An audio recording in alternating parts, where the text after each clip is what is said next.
roi. Un roi, chapitre 17. Un roi, chapitre 17. Et nous allons lire à partir du verset 1er.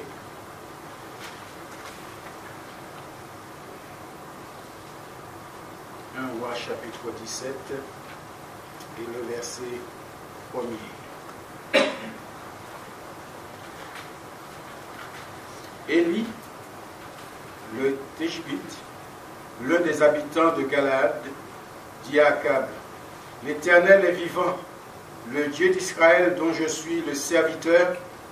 Il n'y aura cette année ni rosée, ni pluie, sinon à ma parole.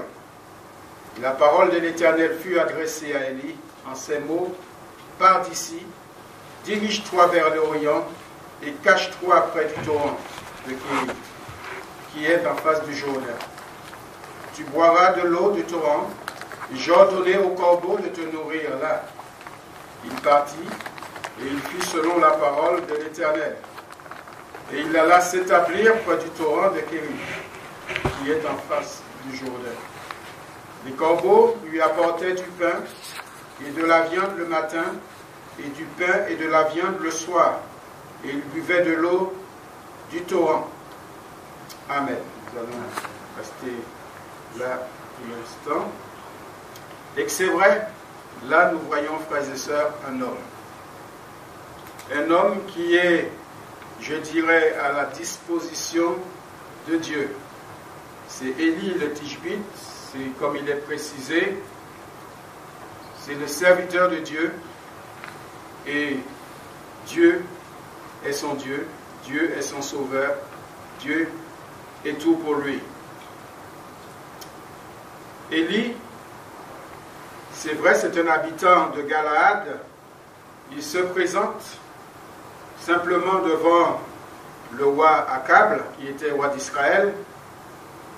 Il était aussi le successeur de son père, qui s'appelait Omri, et sa femme, qui s'appelait Jézabel. Il est dit: l'Éternel est vivant, le Dieu d'Israël dont je suis le serviteur. Donc, lui annonce cette nouvelle. Élie annonce à Akab cette nouvelle, je dirais, terrifiante, qu'il n'aura point de pluie cette année, jusqu'à ce que Dieu décide à faire pleuvoir. Jusqu'à Dieu décide. C'est la parole de Dieu. C'est Dieu qui décide. Pour un temps, durée déterminé par Dieu. Et nous le savons quand je rentre dans ce contexte, et la parole de Dieu nous rappelle dans l'épître de Jacques que ça a duré 3 ans et demi. Donc, c'est Jacques qui nous donne cette affirmation. Donc il y a 2 étapes, 2 phases, je dirais, dans la vie d'Élie, parce que nous allons continuer la lecture un petit peu plus tard. 2 phases dans la vie d'Élie. Dans cette épreuve, je dirais, qui verra la puissance de Dieu à travers l'épreuve et prendre soin de lui en tant que serviteur de Dieu, en lui montrant les directives à suivre. Verset 2, nous l'avons lu, et la parole de Dieu, la parole de l'Éternel fut adressée à Élie en ces mots: pars d'ici, dirige-toi vers l'Orient et cache-toi près du torrent de Kérit qui est en face du Jourdain. Vous savez, il y a la précision avec Dieu. Là, en face du Jourdain, torrent du Kérit, et nous pouvons, le Kérit, il est à l'Orient, à l'est du Jourdain. Si vous voyez la carte, vous pouvez voir où se trouve le torrent de Kérit. Ce que Dieu avait annoncé à Élie arriva. Parce que ce que Dieu dit se réalise. Dieu n'est pas menteur. Ce que Dieu dit arriva. Donc il y avait la pénurie, bien sûr, d'eau. Il y avait la famine. La pénurie d'eau était là, dans la Samarie. Non seulement pour la population qui y était, mais aussi pour Élie, qui était serviteur de Dieu. Il était confronté aux mêmes difficultés que les autres. Besoin de se nourrir. Vous savez, entre parenthèses, les serviteurs de Dieu ne sont pas enfermés dans une bulle de protection, exemptés de toute difficulté, épargnés de tous les soucis de la vie. Ça, c'est une illusion. Parce que nous sommes confrontés, les serviteurs de Dieu, ceux qui servent le Seigneur, et confrontés, ils ne sont pas exemptés de tout cela. Et quand nous lisons notre Bible, nous voyons que parfois, les hommes, ils sont dans les difficultés. Parfois, ils ne sont pas épargnés. La seule différence, c'est que Dieu est avec eux. Et si nous lisons la Bible, nous voyons les 3 compagnons de Daniel, Shadrach, Meshach et Abednego. Ils étaient où? Ils étaient jetés dans la fournaise. Et ils étaient jetés dans cette fournaise. Est-ce qu'ils sont brûlés? Est-ce qu'ils sont brûlés? Non. Mais pourtant, ils étaient dans la fournaise. Et il y avait même un 4e homme que nous savons bien, qui est un ange, que Dieu a envoyé son ange pour le délivrer. Frères et sœurs, l'enfant de Dieu n'est pas exempt de difficultés. Parfois, nous avons des très grandes difficultés. Parfois, ça nous amène à nous poser des questions, à avoir du trouble dans nos cœurs, dans nos vies. Pourquoi moi, pourtant, je suis enfant de Dieu, pourtant je suis chrétien, pourtant Dieu est avec nous. Dieu, tu dis que tu es avec nous tous les jours, que tu prends soin de nous. Vous savez, Dieu sait ce qui est bien pour nous. Les priorités de Dieu, c'est quoi? Les priorités de Dieu, c'est que nous arrivons jusqu'au bout. Que la foi ne défaille point. Que notre foi ne défaille point. C'est vrai que Dieu prend soin du corps. Dieu, nous, l'humain, n'aime pas souffrir. Dieu prend soin de nous, parce qu'il a même dit dans sa parole qu'il nous garde, qu'il nous préserve, il nous protège contre tout cela. Mais il y a des épreuves. Il y a des épreuves, des étapes de la vie que nous devons traverser parce que le Seigneur sait pourquoi. Il y a des épreuves qui nous permettent de grandir, d'aller plus loin. Il y a des épreuves que, c'est vrai que parfois nous avons tendance à dire à quelqu'un, il ne sait pas ce qu'il dit, il ne sait pas ce qu'il voit, parce qu'il n'est pas passé par là. Et c'est vrai, en effet, c'est vrai. Tant que nous n'avons pas passé par telle difficulté, nous ne pouvons pas comprendre les autres. Mais le Seigneur, lui, il a passé par là. Donc il nous comprend. Amen. Il comprend quand nous passons par telle difficulté. Revenons, c'est vrai, à Élie. Les serviteurs de Dieu, comme je dirais, c'est vrai, ils ne sont pas exempts. Mais Dieu voulant protéger, il voulait protéger Élie, comme il veut aussi nous protéger chacun de nous. Dieu veut nous protéger, Dieu nous protège. Il ne faut pas croire que, frères et sœurs, que ce n'est pas parce que nous ne voyons pas des miracles, ce n'est pas parce que nous ne sommes pas bénis que Dieu n'est pas avec nous, que Dieu ne nous protège pas.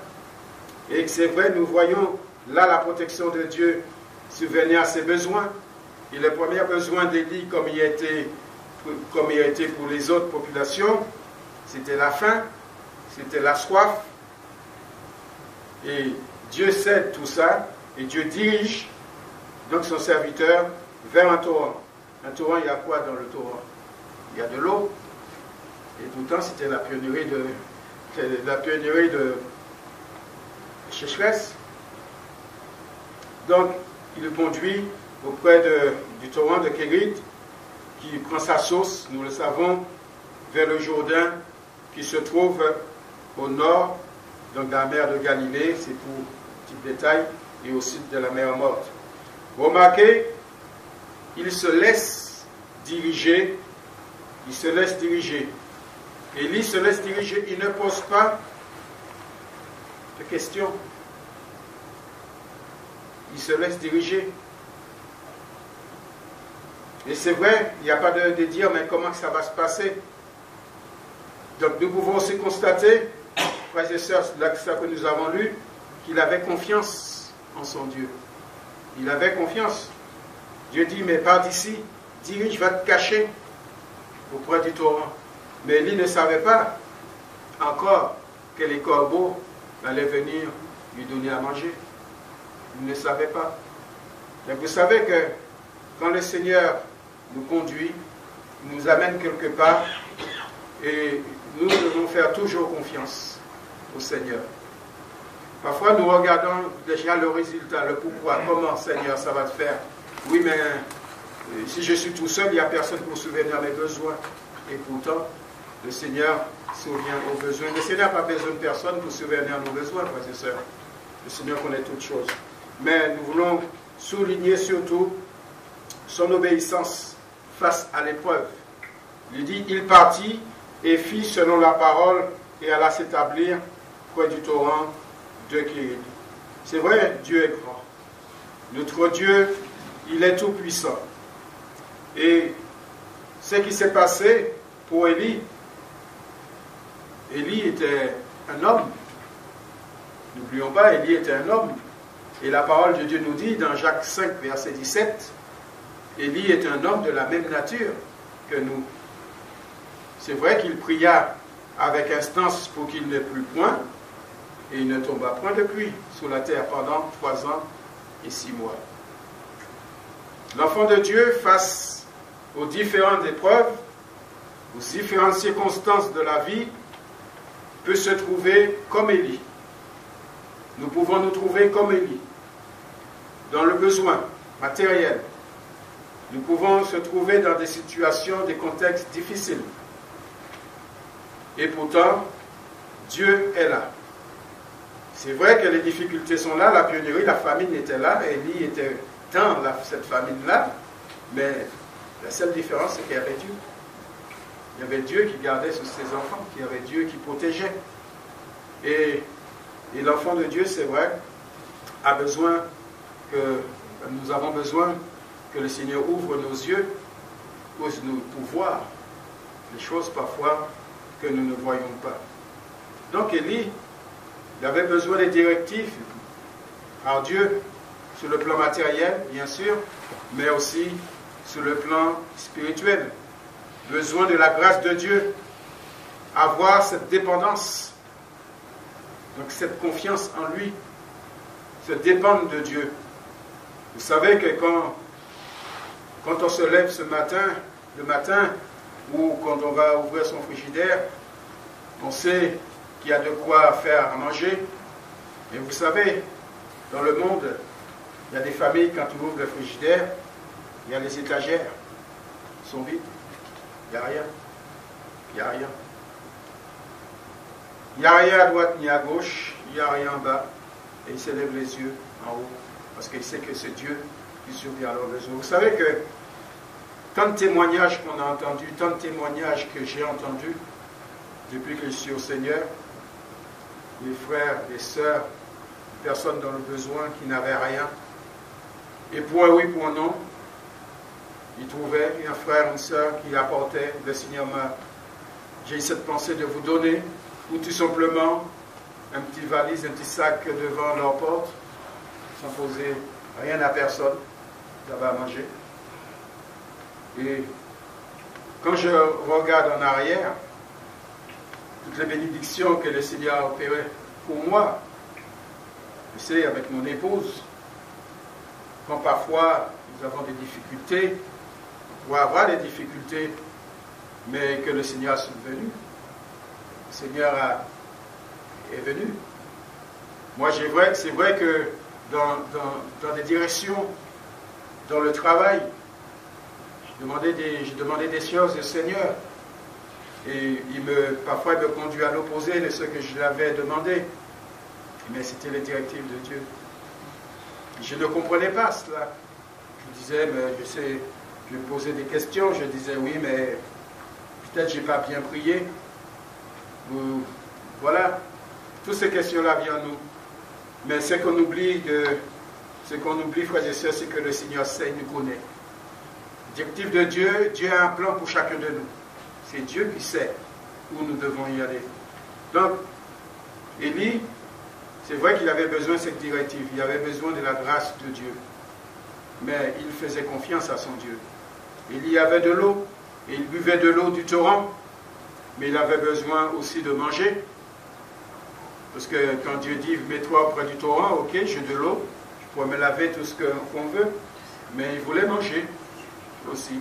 Et il n'y avait personne pour l'aider, sauf Dieu, pardon, qui a ordonné au corbeau de le nourrir. C'est vrai, quand nous lisons cela, nous disons, oui, c'est comme une histoire. Le corbeau qui apporte de la viande et du pain. Mais vous savez que les corbeaux, il apportait de la viande et du pain, mais Dieu avait tout prévu. Dieu avait tout prévu, comme Dieu prévoit tout pour chacun de nous. Dieu a tout prévu. D'où le pain et la viande venaient, il ne savait rien. Il ne s'est pas posé la question, mais le corbeau était où chercher le pain ou la viande? Il ne savait rien, mais il savait une chose, c'est que le Seigneur prenait soin de lui. Amen. Par l'intermédiaire des corbeaux. Le Seigneur sait. Frères et sœurs, ne cherche pas à savoir comment le Seigneur va intervenir dans nos problèmes, dans nos difficultés, mais tout simplement, faisons-lui confiance. Faisons-lui confiance. Bien sûr, cela nous étonne. Cela nous étonne quand nous lisons cela. Mais il est Dieu. Il est le créateur de la terre et des cieux, de tout l'univers. Il est souverain. Il est le Tout-Puissant. Il est le Dieu de l'impossible. Notre Dieu est le Dieu de l'impossible. Vous le croyez? Amen. Dieu est le Dieu de l'impossible. Dieu peut tout. Nous connaissons ce petit cœur que nous chantons. Dieu peut tout, n'importe où. Et oui, et parmi nous, il peut tout encore ce matin. Alors, Jésus a raison de laisser cette parole qui reflète, nous entendons dans nos têtes, qui dit ne vous inquiétez pas pour votre vie, de ce que vous mangerez, ni pour votre corps, de quoi vous serez vêtus. Ne vous inquiétez pas. C'est vrai qu'on s'inquiète. Ben oui. Parce que si on regarde nos comptes en banque, il sait qu'il y a 0 plus 0, et puis on n'a rien, ben on va s'inquiéter. On va s'inquiéter, c'est tout à fait légitime, frères et sœurs, nous sommes humains. Nous ne voyons pas plus loin que là que nous voyons, mais Dieu sait. Dieu nous connaît. Dieu connaît son peuple. Dieu sait ce que nous avons besoin. Une chose, je dirais, et c'est que je l'ai appris ça, et même quand le Seigneur ne répond pas, même quand je traversais un moment très difficile, je donnais toujours Dieu raison. Je dis, Seigneur, tu ne trompes pas. Tout ce que tu fais est parfait. Vous voyez? Ça, c'est important, frères et sœurs. C'est-à-dire que, je ne sais pas, vous connaissez Job. Vous avez vu tout ce qu'il a subi, Job. Vous qui connaissez, vous lisez votre Bible, tout ce qu'il a subi. Et qu'est-ce qu'il a fait? Il a renié Dieu? Non. Il nous a dit, ben, c'est vrai qu'il a donné gloire à Dieu. Au contraire, Dieu a pris, dit à ôter, que le nom de l'Éternel soit béni. C'est vrai, pour dire ça, il faut avoir un sacré fondement. Il faut avoir la foi. Il faut avoir cette confiance totale en son Dieu. C'est pas facile. Comme on dit, c'est plus facile à dire qu'à faire. Mais devant ces circonstances, devant ces tableaux, le Seigneur montre qu'il est le Tout-Puissant. Lui, il est capable. Lui, il est capable de renforcer notre foi. Il est capable de renforcer notre vie spirituelle parce que nous avons besoin de lui tous les jours. Et c'est vrai, moi je pourrais dire, oui, ça fait plus de 40 ans, 42 ans que je connais le Seigneur, mais ça donne quoi? Ça fait quoi? Et j'ai besoin du Seigneur tous les jours. Le Seigneur pourrait dire, tes 40 ans, mais il est effacé, tu recommences. Parce que tu es... Non, voilà. Non, le Seigneur, vous savez, frères et sœurs, c'est que le Seigneur nous connaît. Il connaît nos vies. Il sait ce que nous pouvons et ce que nous ne pouvons pas. Donc ne vous inquiétez pas du lendemain, car le lendemain aura soin de lui-même, qu'il dit la parole, à chaque jour suffit sa peine. Chaque jour suffit sa peine. Mais ça ne veut pas dire que il y aura peut-être des sales quarts d'heure à passer. On aura peut-être connu la fin. Vous savez, moi j'ai connu la fin. j'ai connu le peu, ça je l'ai connu. C'est pour cela que quand j'ai eu de manger dans l'assiette, eh bien je savais quand l'assiette était vide, qu'est-ce que ça fait, et quand l'assiette est remplie, qu'est-ce que ça fait. Et quand l'assiette, il y a de la manger dedans, eh bien je dis merci Seigneur. Merci Seigneur. Donc ça me permet aussi de comprendre les autres, ceux qui vivent en Afrique, qui n'ont pas d'eau. On dit que c'est vrai qu'on manque de l'eau, mais eux, ça fait des années et des années qu'ils n'ont pas, la terre est sèche, il n'y a rien qui peut se pousser. Et c'est vrai, le Seigneur nous permet d'être sensibles, nous donne cette sensibilité aux autres. Vous savez que Jésus, le trait de caractère qu'il avait, c'est que il était ému de compassion. Quand il voyait une foule, le Seigneur, ça le touchait. Il avait de l'émotion, il était sensible, ça le faisait de la peine, le Seigneur. Parce qu'il voyait cette foule devant lui, c'est vrai, comme si c'est des brebis qui n'ont pas de berger, qui étaient dispersés. Quand le Seigneur il voit la vision de Jésus, c'est qu'il voit ses âmes perdues. Et il désirait que ces âmes lui appartiennent. Et cette vision-là que le Seigneur nous appelle à voir, à être sensible aux âmes, à aimer les âmes. C'est vrai que on nous parle de l'évangélisation, on nous parle du témoignage, mais ça commence par là. Il faut aimer les âmes. Parce que si on n'aime pas les âmes, on ne peut pas les approcher. Le Seigneur nous appelle non seulement à nous aimer les uns et les autres, c'est vrai, l'amour fraternel, mais à aimer les gens du dehors. Le Seigneur nous appelle à aimer les gens du dehors. Moi, je voudrais aller encore plus loin. Le Seigneur désire que, voudrait aussi, même ceux qui nous font du tort, à les aimer. Ceux qui nous ont fait du tort, à les aimer. Prier pour nos ennemis. Oui. Ça va plus loin là. Et c'est la parole de Dieu. Parce que si je dis je mets en pratique la parole, cette parole-là aussi en fait partie de la parole de Dieu. Et que c'est vrai que la part d'Élie, je dirais la responsabilité d'Élie, c'était d'obéir. Et que le Seigneur attend de chacun de nous, il nous dit ce matin, et il te dit peut-être ce matin, pourquoi s'inquiéter? Ton Dieu n'est-il pas là auprès de toi? Toutes ces promesses dans sa parole, ils sont là pour nous, frères et sœurs. Ce n'est pas quand nous lisons la Bible, oui, c'est bien les promesses de Dieu, mais ça reste que des promesses, ça reste que de la théorie. Mais les promesses de Dieu, ils sont là dans la parole de Dieu. Parce qu'il y a des moments quand on a besoin, le Saint-Esprit le révèle à nos cœurs, et il faut le mettre en action dans nos cœurs, il faut le mettre en action dans nos vies. Nos questions, c'est vrai, on a tant de questions. Mais Seigneur, pourquoi? Pourquoi? Vous savez que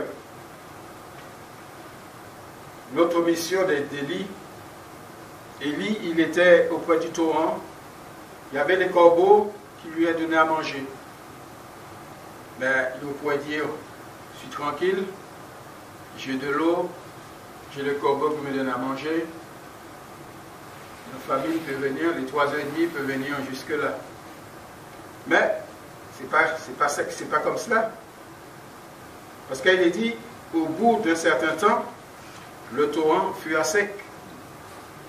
Nous trouvons ça au verset 7 de notre lecture, si nous le continuons. Au bout d'un certain temps, le torrent fut à sec, car il n'était point tombé de pluie dans le pays. Et oui. Et la question que nous pouvons nous poser, mais pourquoi, Seigneur? Pourquoi le torrent s'est asséché? Pourquoi? Parce que pourtant tu es Dieu, tu sais, tu es tout-puissant. Pourquoi?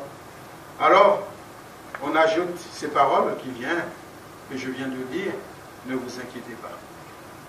Ne vous inquiétez pas. Alors la parole de l'Éternel, verset 8, fut adressée en ces mots, lève-toi. Cette fois-ci, c'est encore une direction. Le verset, nous allons, verset 8 de notre lecture, donc 1 Roi chapitre 17, verset 8. Alors la parole de l'Éternel lui fut adressée en ces mots, lève-toi, va à Sarepta, qui appartient à Sidon, et demeure là. Voici, j'ai ordonné à une femme veuve de te nourrir, il se leva et il alla à Sarepta. Comme il arrivait à l'entrée de la ville, voici, il y avait là une femme veuve qui ramassait du bois. Il l'appela et dit, « Va me chercher, je te prie, un peu d'eau dans un vase, afin que je boive. » Et elle alla en chercher. Il l'appela de nouveau et dit, « Apporte-moi, je te prie, un morceau de pain dans ta main. » Et elle répondit, « L'Éternel, ton Dieu, est vivant. Je n'ai rien de cuit. Je n'ai qu'une poignée de farine dans un pot et un peu d'huile dans une couche. Et voici, je ramasse 2 morceaux de bois, puis je rentrerai et je préparerai cela pour moi et pour mon fils. Nous mangerons, après quoi nous mourrons. » Voilà. Voilà ce qui est la famine. Moïse. Élie plutôt. Je suis parti à Moïse, non? Donc, frères et sœurs, là nous voyons que dans cette deuxième étape, qu'on pourrait dire qu'Élie avait tout, il pourrait continuer de traverser cette première épreuve, et pourtant, non, il y a un deuxième qui s'ajoute, c'est qu'il n'y a plus d'eau. Il n'y a plus d'eau, et nous le savons tous, que l'eau est vie. L'eau est la vie.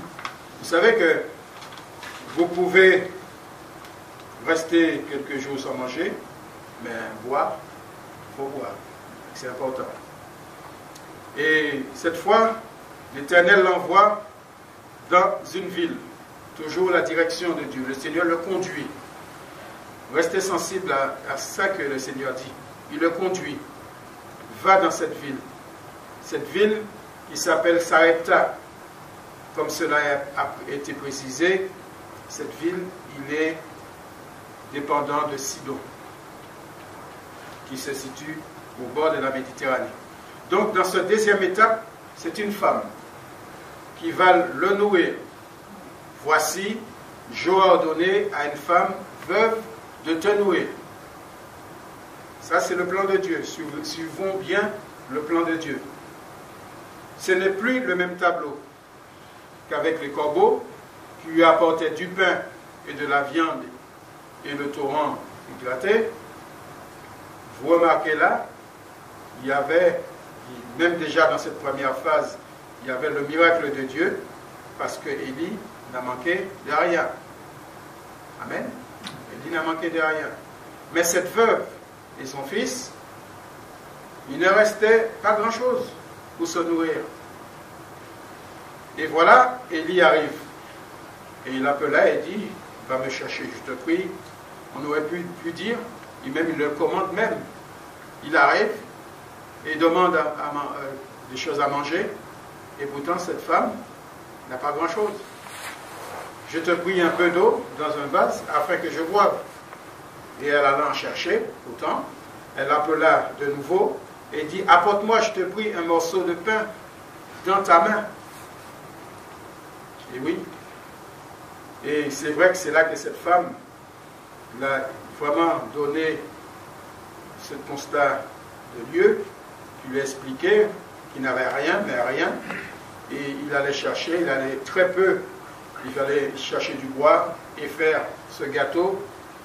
Donc c'était farine mélangée avec de l'huile, cuire sur le feu et ça sortait un gâteau. Et après, c'était terminé. Donc pour l'état des lieux, c'est établi. Pour cette femme, c'était clair. Il restait peu, après, c'est terminé, il allait mourir. Nous pouvons voir cette femme, malgré le peu de nourriture, se mettre à obéir, à faire ce qu'Élie lui disait. Pourtant, elle savait qu'elle n'avait rien. Le peu pour nourrir son fils et elle-même. Donc, elle va aller faire cuire cela pour donner à Élie. Donc, là, on voit bien que dans la vie de cette femme, dans le foie, dans le cœur de cette femme, déjà, il se faisait confiance à Élie. Il faisait confiance à Élie. Et par l'intermédiaire d'Élie, je dirais qu'il se faisait confiance à Dieu. Il se faisait confiance à Dieu. Parce que quand on n'a rien, et puis on nous demande quelque chose, puis qu'on a faim, on va commencer aussi un petit peu à penser à nous quand même. C'est vrai, on partage, on peut partager, mais lui, Élie demande, il arrive, il demande, va me faire cuire ça. Mais nous pouvons voir, c'est vrai, comme je disais, cette femme, malgré le peu de nourriture, se met à obéir et à faire ce qu'Élie lui disait. Malgré ce peu, on pourrait dire, elle accorda l'hospitalité. Elle lui a accordé l'hospitalité. Vous savez que le Seigneur nous appelle à l'hospitalité. Ceux qui sont autour de nous. Vous savez qu'il y a des malheureux autour de nous. Il y a des gens qui ont besoin autour de nous. Mais je dirais, il ne faut même pas voir cette vision des gens du monde. Comme ils disent, je travaille, je peux bien travailler. Ça s'arrête là. Non. Le Seigneur nous appelle à avoir cette sensibilité. Cette sensibilité. C'est vrai, je comprends, et on a été aussi confrontés à cela, des gens qui cherchent à tromper les autres, peut-être qu'ils nous ont trompés en pensant nous tromper, mais nous, on fait ce que le Seigneur nous demande de faire, de prendre soin. Et si parmi tous ceux qui font l'aumône, et s'il y avait des vraies personnes dans des vraies misères, ouais, on doit passer à côté des choses. Donc c'est pour cela qu'il faut se laisser guider dans ces choses. Ça ne veut pas dire de donner à tout le monde et puis nous démunir. Mais le Seigneur nous appelle à avoir cette cœur, cette sensibilité de cœur. Donc, nous voulons avoir de l'approbation, je dirais, de Dieu. Cela commence par l'obéissance. L'obéissance à sa parole. L'obéissance qui vaut mieux que toutes sortes d'efforts, de sacrifices en tout genre. Amen. L'obéissance. Mais à Dieu. L'obéissance à Dieu. Ça c'est important, frère, c'est ça. On ne peut pas obéir à n'importe qui, n'importe quoi. Mais à Dieu, oui. À Dieu, oui. Donc, c'est là que Dieu intervient. Il n'est pas dépassé, je dirais, par les événements. Parce qu'il sait tout. Il maîtrise toutes choses. Et cette fois, Élie avait à intervenir sur la direction de Dieu, c'est vrai, il est sur la direction de Dieu. Et nous avons lu donc la suite de ce récit. Et comme il dit, ne crains point, rentre, fais comme tu l'as dit, c'est ce qu'il disait à cette femme, seulement, prépare-moi d'abord avec cela un petit gâteau, et tu me l'apporteras, et tu en feras ensuite pour toi et pour ton fils. Car ainsi parle l'Éternel, le Dieu d'Israël, alors c'est là que le miracle de Dieu va se faire. La farine qui est dans le pot ne manquera point, et l'huile qui est dans la cruche ne diminuera point. Ça, c'est le miracle de Dieu. C'est que Dieu avait prévu, et que ni la femme, ni la veuve, et ni Élie ne le savaient pas. Donc, jusqu'au jour où l'Éternel fera tomber de la pluie sur la face de la terre. Donc, tout cela, il va avoir à manger, et jusqu'au jour où l'Éternel envoya de la pluie sur la terre. Donc, il alla et fit, selon la parole d'Élie, et pendant longtemps, comme vous avez dit, elle eut de quoi manger, et sa famille aussi qu'Élie. Donc, la farine qui était dans le pot ne manqua point, et l'huile qui était dans la cruche ne diminua point, selon la parole de l'Éternel avait annoncé à Élie. Amen.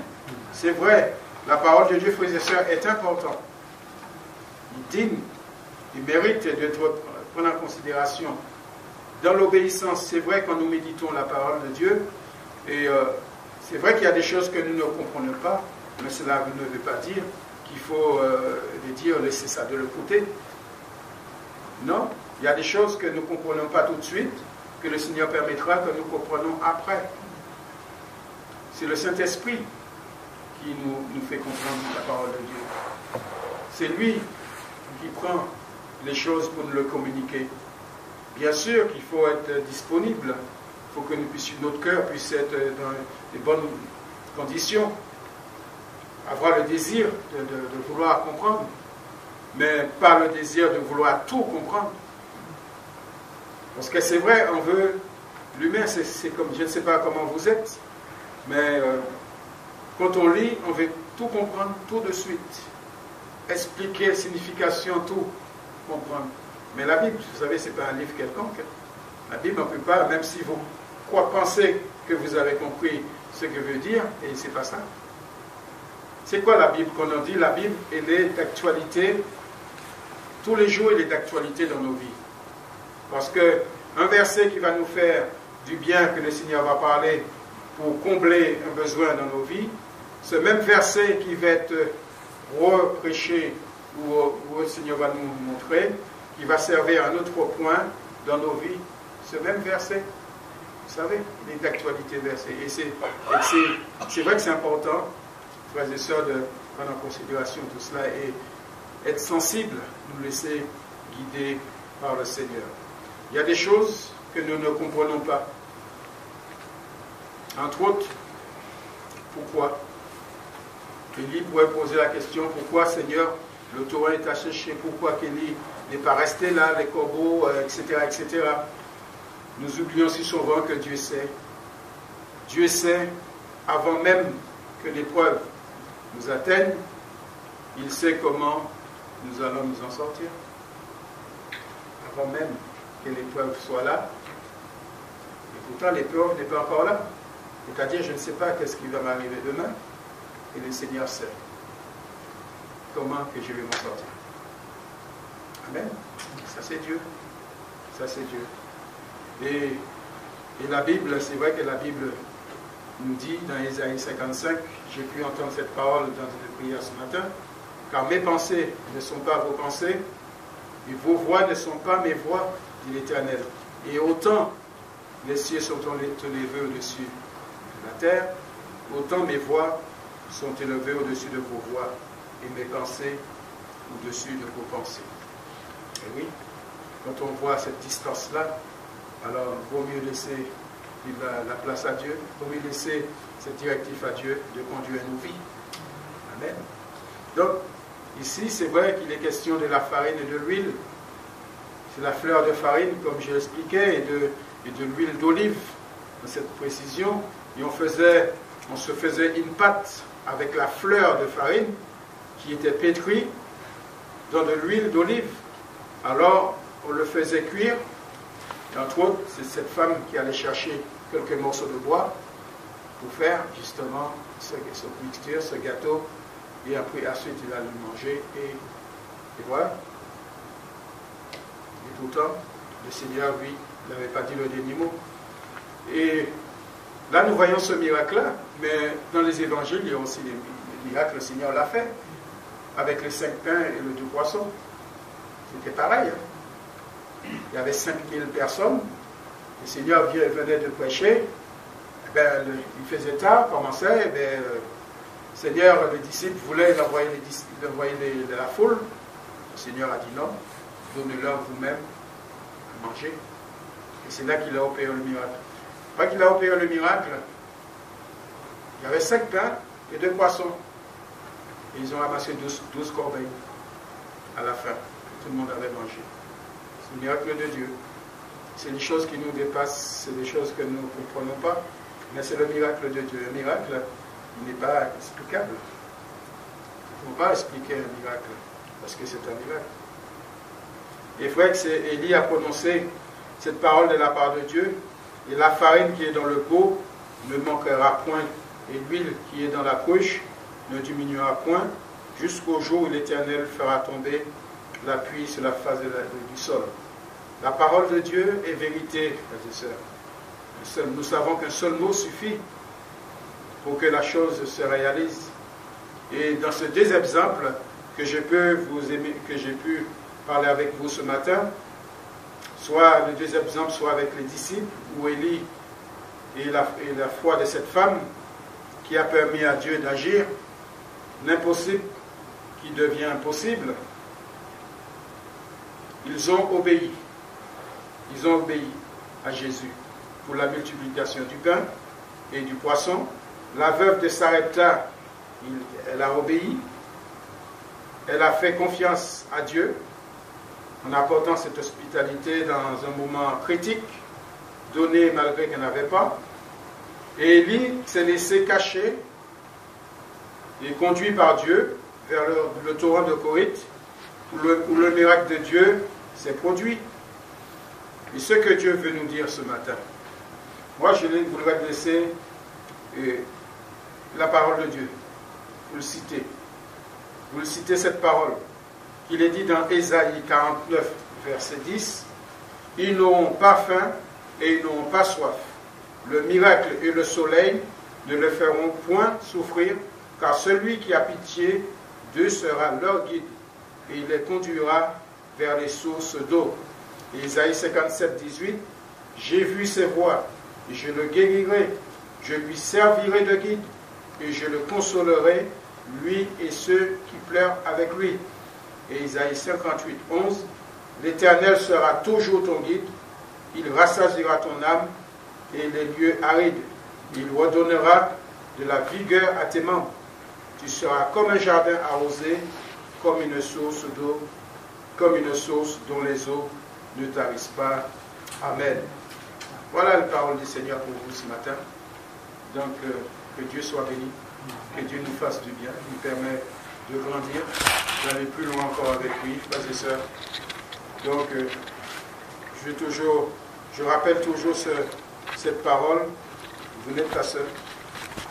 On n'est pas seul. Dieu est toujours avec nous. Et sa parole qui le dit, il est toujours avec nous jusqu'à la fin du monde. Amen. Que Dieu soit béni. Voilà, nous pouvons terminer par